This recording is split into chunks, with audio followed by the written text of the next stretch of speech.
The aroma of freshly brewed coffee filled the air as the morning sun streamed to the windows of a small cafe near Fort Carson, Colorado. It was a lively place. Military families catching up, locals grabbing their daily dose of caffeine, and the hum of conversation blending with the clatter of cups. Among them sat a young soldier named David, his uniform crisp, the patches on his arm reflecting years of dedication. He was a quiet figure, his focus on a steaming cup of coffee, his posture calm yet resolute. But not everyone appreciated his presence. A woman named Brenda, sitting just a few tables away, kept throwing glances in his direction, her irritation growing more apparent by the second. Her lips pursed, her hands tapping the table, and finally she couldn't contain herself. "Excuse me," she began, her voice carrying just enough edge to silence those nearby. "Do you really think you should be wearing that uniform?" David raised his eyes, meeting hers with a look that was neither defensive nor confrontational, just steady. The room seemed to pause, conversations halting as heads turned toward the unfolding scene. Brenda's voice rose, each word sharper than the last. "It's people like you who make a mockery of that uniform. What could you possibly know about representing this country?" The tension was palpable now. A young mother glanced at her toddler, as if shielding him from the exchange.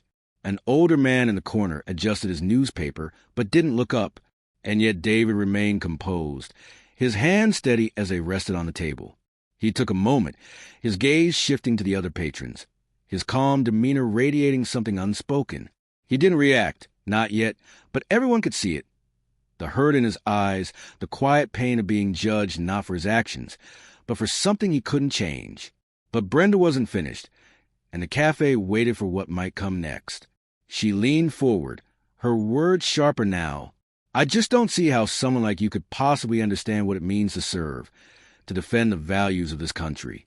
People like you don't belong in that uniform." Her tone, dripping with disdain, sent ripples through the cafe. Patrons exchanged uneasy glances, some shifting in their seats, but no one spoke up. David sat motionless, his hands still resting on the table, his eyes unwavering as he watched her. The air felt heavy with the weight of her words. A barista named Maria behind the counter paused mid-pour, her hand trembling slightly as the coffee overflowed onto the saucer. An older couple sitting by the window, George and Martha, exchanged looks, Martha's eyes narrowing in silent disapproval, while George clenched his jaw and turned back to his plate. David finally spoke, his voice calm but steady. "Ma'am, I hear what you're saying, but you don't know anything about me, about what I've done or why I wear this uniform." His words were simple, but they carried a weight that silenced even the faintest murmurs in the room. Still, Brenda was undeterred. She scoffed, crossing her arms. "Oh, I'm sure you have some story to tell, but that doesn't change the fact that you," she paused, gesturing to him, "don't represent what this uniform stands for. You can't." Her words hung in the air, a toxic cloud no one dared to disperse. The tension was unbearable now, the cafe's once lively atmosphere reduced to a strained silence. Yet David didn't flinch. He stood slowly, his chair scraping against the floor. His stature, upright and composed, seemed to command the attention of the entire room. He adjusted his collar and took a breath, the kind of deep, steadying inhale that hinted at years of discipline. "You're right about one thing," he began, his voice louder now, but still measured. "I do have a story to tell, and maybe you and everyone else here should hear it." But before he could continue, Brenda folded her arms, daring him to prove her wrong. The room held its collective breath, waiting for what he'd say next. David let his gaze sweep across the room, meeting the eyes of each patron one by one. His voice, though calm, carried the weight of countless untold experiences. "I enlisted right out of high school," he began. "I was 18 from a small town in Texas. My parents taught me to work hard, respect others, and believe in the values this country was built on." He paused, his voice steady but heavy with emotion. "I didn't join the military for recognition or to prove a point. I joined because I believed in protecting the freedoms we all take for granted." The cafe remained silent, the patrons transfixed. Even Maria, who had been cleaning a countertop with nervous energy, now stood motionless, her hands gripping a towel. "I've served 2 tours overseas, David continued, his tone unwavering. In Afghanistan, I lost friends. Good men and women who didn't care what I looked like or where I came from. All they cared about was whether I had their back. And I did, every single time. His words began to shift the energy in the room. The patrons leaned in slightly, their initial discomfort now replaced with curiosity, maybe even guilt. Brenda, who had been so bold moments before, sat stiffly, her arms no longer crossed. There was a village, David said, his voice softening as he recalled memory.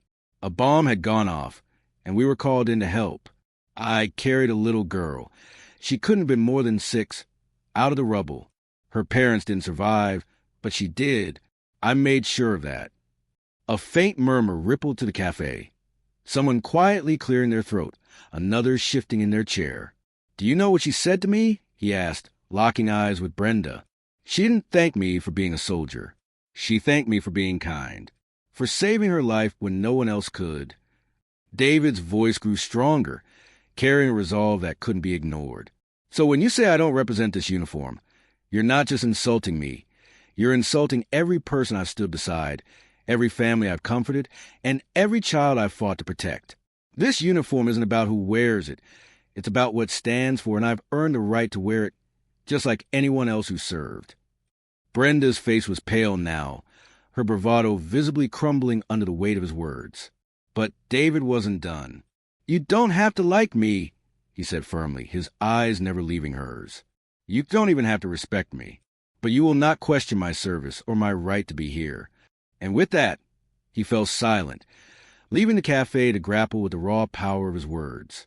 The cafe was silent, the soldier's words still hanging heavy in the air.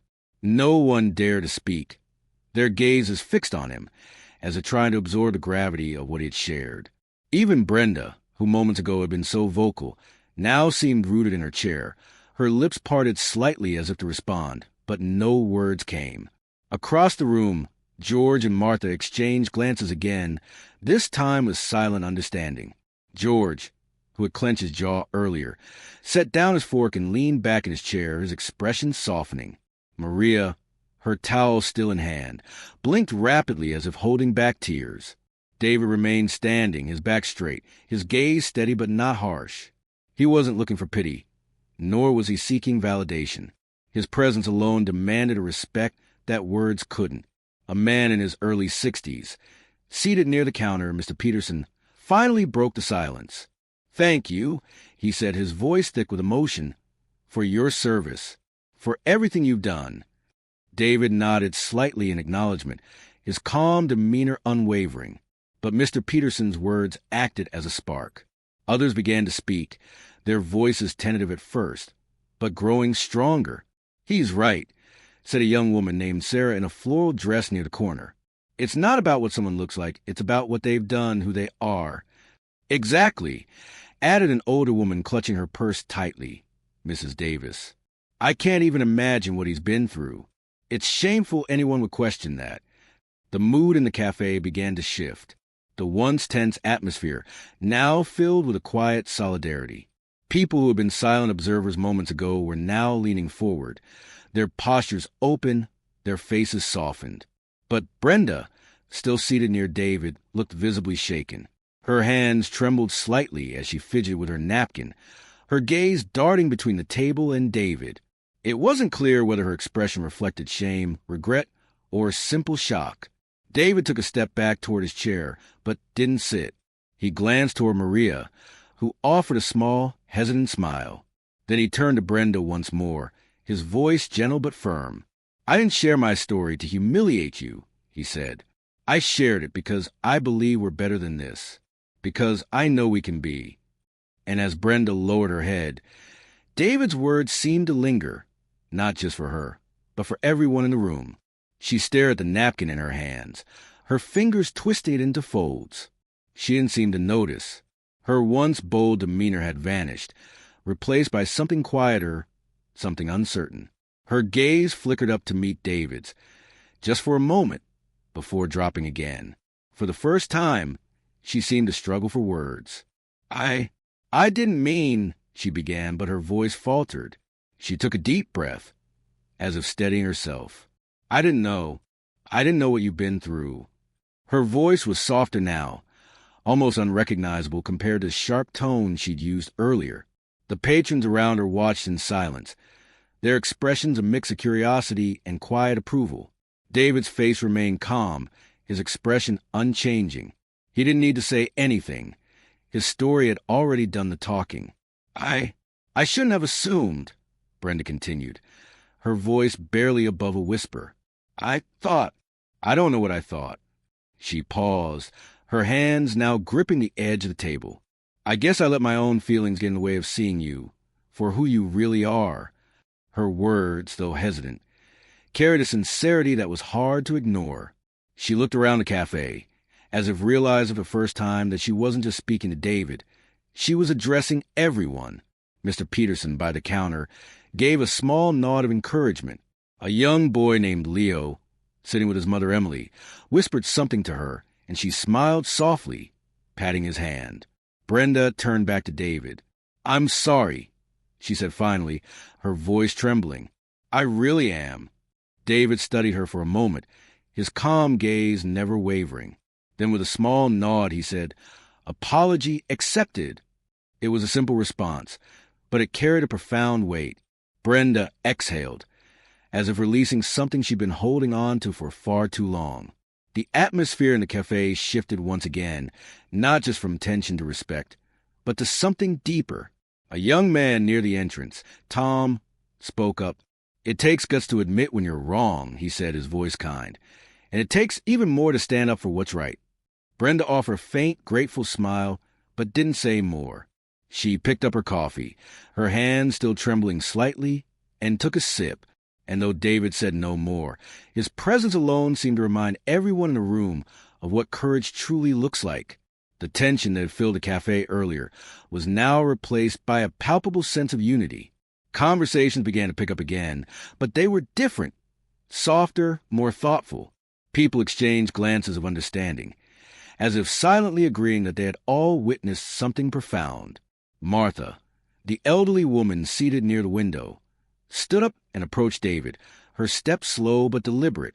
When she reached him, she extended her hand. "Thank you," she said, her voice firm but filled with emotion. "My husband served in Vietnam. I know the weight of that uniform, and I know you carry it with honor." David shook her hand, offering a small but genuine smile. "Thank you, ma'am," he replied, his voice warm. This simple exchange seemed to open the floodgates. One by one, other patrons approached David. Some thanked him for his service. Others offered kind words, and a few shared brief stories of family members who had served. Each gesture added to the growing sense of camaraderie in the room. Even Maria, the barista who had remained quiet throughout the ordeal, stepped forward. She placed a fresh cup of coffee on David's table. "This one's on the house," she said with a smile. "It's the least I can do." David nodded in gratitude, his eyes meeting hers for a brief moment before he sat down again. Meanwhile, Brenda, who had sparked the confrontation, remained at her table watching everything unfold. Her earlier defiance was gone, replaced by a quiet introspection. She didn't say anything more, but her body language, shoulders relaxed, head slightly bowed, spoke volumes. As the cafe settled into a peaceful rhythm, David glanced around, observing the people who had approached him. It wasn't just their words that struck him. It was a shared understanding that had emerged from such a tense moment. Across the room, Leo whispered to his mother Emily, "Why would anyone question him? He's a hero." Emily nodded but didn't respond, her expression thoughtful. David finished his coffee, his movements unhurried, as if savoring the moment. When he stood to leave, several patrons offered final word thanks. Emily, who had shielded her child earlier, now smiled warmly at him. "Take care," she said softly, Leo waving goodbye from his booster seat. David tipped his head slightly, his expression calm but kind. "You too," he replied. And as he stepped outside, the cafe felt lighter, transformed not just by his story, but by the collective reminder of what it means to see the humanity in each other.